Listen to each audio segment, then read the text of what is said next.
Alright, I don't know where exactly I want to put this in on the video, but where I caught the crawdads, I used traps, which I figured, well, I might as well just put these videos together. Now, there's one right there. Let me pull it out.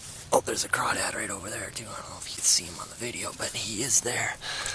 So these traps, pretty simple, the ones that I've made. There's a ramp, it's probably about an inch or two gap on the top, probably a little easier to see from the side. We didn't do any fishing, so I just put some summer sausage. I took a slab of summer sausage, ripped it in half. I got 5 traps. There's another one there, I don't know if you can see it, one up the way, and then there's 2 over there by the jet skis. But anyways, what I've found with these traps, which I'm going to be doing some modifications here, the best thing to do for these traps, I've seen various traps on YouTube. If you put your bait in here, usually, last time, we went fishing, and it, worked really good is what I'm saying, I guess. We went fishing, we got some fish, we cut them up. We cut the fillets off, and then we taken like the spine and the head and the tail and all that, and we just threw it down in here. And we actually put like two fish or so per cage. But the problem is as you can see, the bait goes to the outside, and the crawdads will come walking along, and then they'll just pick out of here, and they won't ever. They'll be like, okay, mission accomplished. We got to the bait, instead of having to actually go in here. Now, what I figured to make these cages just absolutely awesome is just cut a circle in the top here, measure up, however high this is, and make a little cylinder. As a matter of fact, I think I got the stuff over here for it. Yeah, like this. And then you just spin this around into a cylinder. I make it more of a circle, obviously. Put it down in there. And then at that point, you can cut another piece of square for the top and make a lid. Now, this is all just wire mesh and zip ties. So that would be zip tied too. But originally, yeah, we just put a bunch of cut bait in there, and we ended up just having way too much bait going all the way on the outside, versus if you have a little chamber, it'd work out a lot better. But yeah, I figured now I ought to go back up to the kitchen. Probably done boiling. Alright, so here we are at the lake. We got us some crawdads. We're cooking some crawdads. They're all still alive. They were just taken out of water. I just been throwing them in a bucket out of the traps, checking the traps routinely. Here's the ingredients we use. A lot of roasted garlic and herb. About just as much Montreal steak. But in order, it's about that, then this, if you're to say, as far as how much, a little bit of chicken, and the original boil, we use Cajun.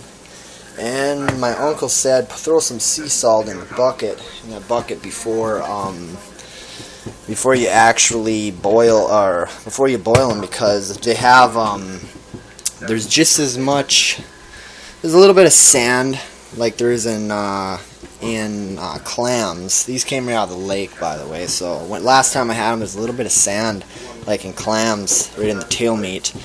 And he's like, yeah, I'll put that in for 20 minutes. So I put about half a cup to a cup of sea salt in the bucket, let them sat for about 20 minutes. So I guess I'll put it in the description. Okay, so what we do initially is I usually use half and half. We're just using 2% milk.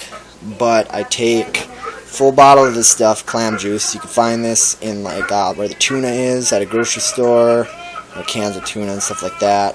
Got that stuff. It's like $3. It smells like imitation crab meat. And then I usually get a thing of half and half, but yeah, I don't have that, so I just use milk this time. Give that a whirl. I've done it before. It turned out but pretty much the same. Okay, so we got the water boiling over here. Hopefully I'm not gonna burn myself. Woo! There she is. Okay. You better stand up if you want to watch it. And yes, crawdads will be harmed in the filming of this video. So, you take the crawdads live, throw them in boiling water. And just watch how fast they turn color. Look at that already. They already got this sort of pink look to them. So, what I did last time, I boiled them for about 20 minutes. I've only done this once before. They came out really good. I bought them from the grocery store a few times. Well, actually quite a few times. And when you get them from the grocery store, they have they're Cajun. I think they're just boiled in Cajun seasoning. So when I did these, just to be safe, you know, the first time taking them fresh out of the lake, and I threw them in I just threw them in a pot like this and boiled them for approximately about 20 minutes. In the process, I took this this Cajun, because I kind of wanted to make them exactly how I get them from the store, and that is, you know, Cajun crawdads, which I'm pretty sure is boiled with Cajun seasoning. So anyways, I might as well add this now. It's kind of very, just douse it in there. I guess I don't screw around with this stuff. I put a lot in. Now ultimately what's going to happen is after 15-20 minutes or so, they're all going to start floating. They're going to be coming up with the bubbles, and same with the Cajun. The seasoning and the crawdads are pretty much going to be floating. Alright, so it's been probably about 15 minutes, you know, more like around 10-15 minutes. But as you can see, they're really, really red at this point, and they're floating. And I put more Cajun in last time. I think I'm going to put some more in, because what ends up happening is with them floating at the top, all that Cajun just goes right into them. You know, as the Cajun floats, they float, and all the bubbles just kind of mix it all together. But yeah, it's starting to get real red. I'm probably going to let them go for another 5 minutes or so. And then go on to the next step, I guess. Alright, so here we are back. There is 28 of them. We counted them up, and that's how many we caught. So, I'm going to hop over here, grab the clam juice and the milk. You want to put this in, Isabella? Pour that in there. In the pot. All of it. Bam! So we got 1 jar of that. And we put about the same amount of milk. Usually half and half. We'll go about right there. Now, grab the 2 main good old seasonings. And like I said, I use this stuff very liberally. A lot of it. You're going for like a... Oh, what color would that be? Oh, like the juice and Nephilis soup. It's kind of like yellowish golden. And the steak that comes into play. Get that all pounded in there. This gives it a good spicy zing. Sometimes when you suck the juice out of them, it's just killer. Make you cough, but sometimes. And just a little bit of chicken I just throw in there. I'll even put a little more in this just so I don't do that later. Alright, take all the crawdads.